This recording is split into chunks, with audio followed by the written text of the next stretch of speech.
Lorsque nous repassons notre expérience passée, nous remarquons que notre joie et notre sécheresse tombent sur nous comme des vagues.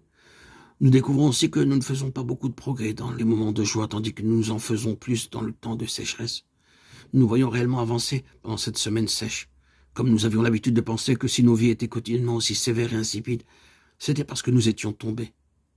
Mais quand nous comparons honnêtement nos expériences, nous trouvons que nous faisons des progrès quand nous nous sentons faibles et que nous faisons de petits progrès quand nous sommes joyeux. Quand le vent souffle fort et que nous naviguons avec le vent, nous sera-t-il de quelque aide d'utiliser la force de notre bras? Non, bien sûr, car ce n'est pas nécessaire. Nous devons utiliser la force de notre bras quand il n'y a pas de vent, ou que nous naviguons contre le vent. Notre progrès dépend beaucoup de la manière dont nous exerçons le pouvoir de notre volonté. Lorsque nous nous sentons secs, utilisons le pouvoir de notre volonté, déclarant « je veux avancer ». Et assurément nous avancerons. Qu'il est triste que les yeux de beaucoup de croyants soient fixés sur ce centre de la joie, l'estimant être le sommet de l'expérience spirituelle. Ils n'arrivent pas à comprendre que le chrétien fait de réels progrès spirituels quand il avance dans le pouvoir de sa volonté. Si vous pouvez vaincre le sentiment d'aridité, vous serez capable de vaincre votre environnement, parce qu'une impression de sécheresse et d'apathie, c'est le plus difficile à surmonter. En le vainquant, vous pouvez très naturellement vaincre d'autres environnements.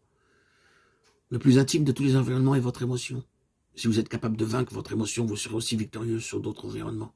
Vous devriez exercer le pouvoir de la volonté en disant « je lirai la Bible, je prierai, je témoignerai ». Même si vous vivez dans la sécheresse sans aucune conscience d'onction, vous découvrirez néanmoins le pouvoir de tout vaincre dans votre environnement, aussi grande que cette chose puisse être. Pour parler franchement, je dirais que quiconque ne peut vaincre l'environnement n'a pas non plus vaincu l'émotion. Celui qui obtient la victoire sur l'environnement a conquis en premier ses propres sentiments. Les périodes de joie deviennent plus courtes et celles de sécheresse plus longues. L'intensité de la joie diminue graduellement, tandis que l'intensité de la sécheresse augmente. Jusqu'au jour où les deux se rencontrent comme au confluent de deux courants d'eau, de sorte que toutes les distinctions disparaissent. Finalement, elles coulent ensemble et deviennent une. Étant impossible de les distinguer l'une de l'autre, l'intention de Dieu en nous menant par ce chemin, c'est de nous montrer que réellement, les deux ne sont pas du tout différentes.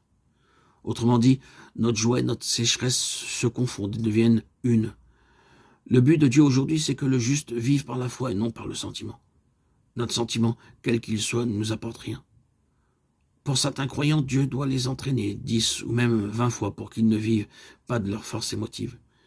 Il permet à la sécheresse de s'allonger, de s'intensifier plus profondément, afin de les conduire à la place où ils pourront vivre par la foi.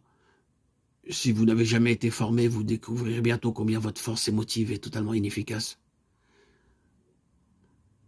Car le juste vivra seulement par la foi. Finalement, si vous apprenez à vivre par la foi, vous pourrez vivre la vie la plus joyeuse au milieu de l'aridité et la plus insipide au milieu de la félicité.